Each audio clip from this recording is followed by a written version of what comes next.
உங்கள் தந்திவன் தொலைக்காட்சியில் சாணக்கிய தந்திரம் தினமும் இரவு 8 மணிக்கு காண தவறாதீர்கள்.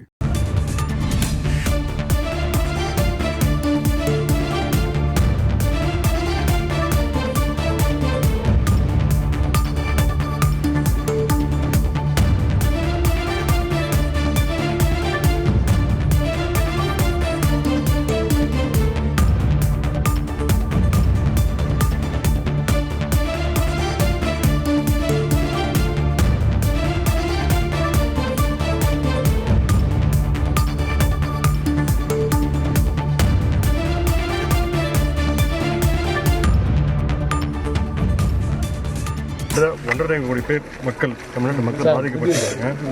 2,11,000 ஹெக்டேர் விவசாயம், சாலைகள், பாலங்கள், ஏராளமான முக்கியமான மிகப்பெரிய பாதிப்பை கருத்தில் கொண்டு ஒன்றிய அரசு நேஷனல் டிசாஸ்டர் ரெஸ்பான்ஸ் ஃபண்டிலிருந்து உடனடியாக முதல் கட்டமாக 2,000 கோடி ரூபாய் அவசர மீட்பு மற்றும் புனரமைப்பு அறிவிக்க வேண்டும் என்று நம்முடைய மாநில முதலமைச்சர் அவர்கள் ஒன்றிய அரசுக்கு பிரதமர் அவர்களுக்கு கடிதம் எழுதியிருக்கிறாங்க. முதலமைச்சருடைய உத்தரவின்படி பாதிக்கப்பட்டுள்ள ஒவ்வொரு மாவட்டத்திற்கும் சென்று அங்கு நடைபெறுகின்ற மீட்பு மற்றும் நிவாரணப் பணிகளை ஆய்வுகள் செய்து வருகின்றோம். பொதுமக்களுக்கு எங்களால் முடிந்த அளவுக்கு நிவாரணப் பொருட்களை அரசு சார்பாகவும் கொடுத்து வருகின்றோம். நேற்று தினம் சென்னை, செங்கல்பட்டு, கடலூர், விழுப்புரம் மாவட்டங்களில் கனமழை சென்று ஆய்வு செஞ்சோம். இன்றைக்கு மாண்புமிகு முதலமைச்சருடைய உத்தரவின்படி மதியம் முதல் தருமபுரி, கிருஷ்ணகிரி ஆய்வை முடித்துவிட்டு இன்னைக்கு திருவண்ணாமலை மாவட்டத்திற்கு வருகின்றிருக்கேன்.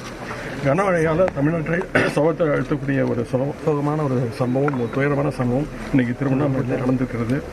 திருவண்ணாமலையில் வஉசி நகர் 11வது தெருவில் இருக்கின்ற ராஜ்குமார் என்பவர் வீட்டின் மீது நேற்று மாலை சுமார் 4 மணி அளவில் கனமழை காரணத்தால், தொடர் மழை காரணத்தால் மலையிலிருந்து ஒரு பெரிய பாறை உருண்டு வீட்டின் மேலே விழுந்திருக்கிறது. அதில் அவருடைய வீடு மண் மற்றும் பாறையால் முழுவதுமாக மூடப்பட்டு புதையுண்டு. இந்த வீட்டுக்குள் இருந்த ராஜ்குமாருடைய மனைவி மீனா, வயது 27, அவரது 8 வயது மகன் கௌதம், 5 வயது மகள் இனியா, அவருடைய பக்கத்து வீட்டைச் சேர்ந்த 7 வயதான ரம்யா, 14 வயசு நிரம்பிய வினோதினி மற்றும் 7 வயதான மகா ஆகியோர் அந்த இடுபாடுகளில் சிக்கி இறந்திருக்காங்க. இதையடுத்து தேசிய பேரிடர் மீட்பு படையினருக்கு தகவல் தெரிவிக்கப்பட்டு கமாண்டர் மற்றும் 20 வீரர்கள் நேற்று இரவு முதல் வீட்டிற்குள் சிக்கிய அந்த 7 பேரை மீட்கின்ற பணியில் அவங்க ஈடுபட்டிருக்கிறாங்க. நம்முடைய மாநில அரசு சார்பாக தீயணைப்பு படையினரும் காவல்துறையினரும் மீட்பு பணியில் அவங்களுக்கு தொடர்ந்து ஈடுபட்டு இருக்காங்க. மாண்புமிகு பொதுப்பணித்துறை அமைச்சர் வேலவர்களும் மீட்பு பணிகளை இரவு பகலாக நின்று இங்கே ஒருங்கிணைத்துக் கொண்டிருக்கிறார். எப்படியாவது நல்ல செய்தி வரும், இந்த 7 பேரையும் எப்படியாவது உயிரோடு மீட்கப்படுவார்கள் என்றுதான் நாங்கள் அனைவரும் எதிர்பார்த்திருந்தோம். ஒட்டுமொத்த தமிழ்நாட்டு மக்களும் அதுதான் எதிர்பார்த்துட்டு இருந்தாங்க.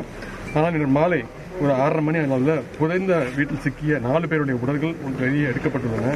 மற்ற 3 பேருடைய உடல்களை மீட்கும் பணி தொடர்ந்து நடைபெற்று வருகின்றது. மாண்புமிகு அமைச்சர், மாவட்ட ஆட்சித்தலைவர் உள்ளிட்ட தொடர்புடைய அலுவலர்கள் இந்த மீட்பு பணியில் தொடர்ந்து கண்காணித்து வருகின்றார்கள். மாண்புமிகு முதலமைச்சர் அவர்களுடைய உத்தரவின்படி மீட்பு பணியை நான் இன்றைக்கு நேரில் ஆய்வு செஞ்சிருக்கிறேன். கனமழையால் மலையிலிருந்து ஏற்பட்ட மண் சரிவு மற்றும் பாறை சரிவில் சிக்கிய 7 உயிர்கள் பறிப்போயிருப்பது மிகுந்த ஒரு வேதனைக்குரிய ஒரு விஷயம். அவருடைய மரணத்திற்கு என்னுடைய இரங்கலை அரசின் சார்பாக தெரிவித்துக் கொள்கின்றோம். மேலும் அவருடைய உறவினர்களுக்கு என்னுடைய ஆறுதலை தெரிவித்துக் கொள்கின்றேன். மாண்புமிகு தமிழ்நாடு முதலமைச்சர் அவர்கள் உயிரிழந்தோட குடும்பங்களுக்கு இழப்பீடாக தலா ரூபாய் 5 லட்சத்தை வழங்க உத்தரவிட்டிருக்கிறாங்க. அதனை நாளை மாலைக்குள் கொடுக்க வேண்டும் என்று மாவட்ட ஆட்சித்தலைவர்கிட்ட சொல்லியிருக்கின்றேன்.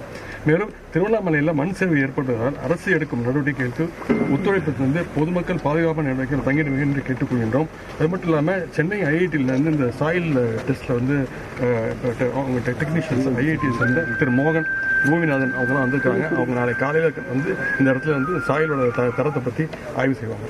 சார், இப்போ இதே போல பேரிடர் மீட்புல இந்த மாதிரி நடக்குது. இந்த மழை நம்ம கணிக்க முடியாத அளவுக்கு நடக்குது. இப்போ அண்ணாமலை மலையை சுற்றி இருக்கக்கூடிய பொதுமக்களுக்கு ஒரு பாதுகாப்பான அவங்க கேட்கறது என்னன்னா, வேறு இடங்கள்ல ஒரு அடுக்குமாடி இல்லை அவங்களுக்கு தனியாக அவங்களுக்கு கொடுத்துட்டாங்கன்னா, ஒரு சில பேர் ஆக்கிரமிப்புல இருக்காங்க, ஒரு சில பேர் பட்டாவோட இருக்காங்க. இதை ஆய்வு செய்து இனி வரும் காலங்களில், ஏன்னா இப்போ தீப திருவிழாவாக நடக்க போகுது, வெளியில் வரதுக்கு அவங்க தயாராக இருந்தால் நாங்கள் கண்டிப்பாக அவங்க மாற்றுகிறோம். ஏன்னா இதே போல நடந்ததுன்னா சார், வருங்காலங்களில் மழை பெஞ்சதுன்னா அவங்க இதே மாதிரி வரமாட்டாங்க. எப்பவுமே ஆக்கிரமிப்பாளரும் வரமாட்டாங்க. அவங்க வெளில வந்தாங்கன்னாக்கா அதுக்காக தனியாக ஒரு திட்டங்கள் போடப்பட்டு முதலமைச்சருடைய கவனத்துக்கு கொண்டு போகப்படும். திட்டங்களை நிறைவேற்றிருக்க வேண்டிய முயற்சிகள் நம்முடைய துணை முதலமைச்சர் எடுப்பார். நன்றி.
செய்திகளை உடனுக்குடன் தெரிந்து கொள்ள உடனே சப்ஸ்கிரைப் பண்ணுங்க.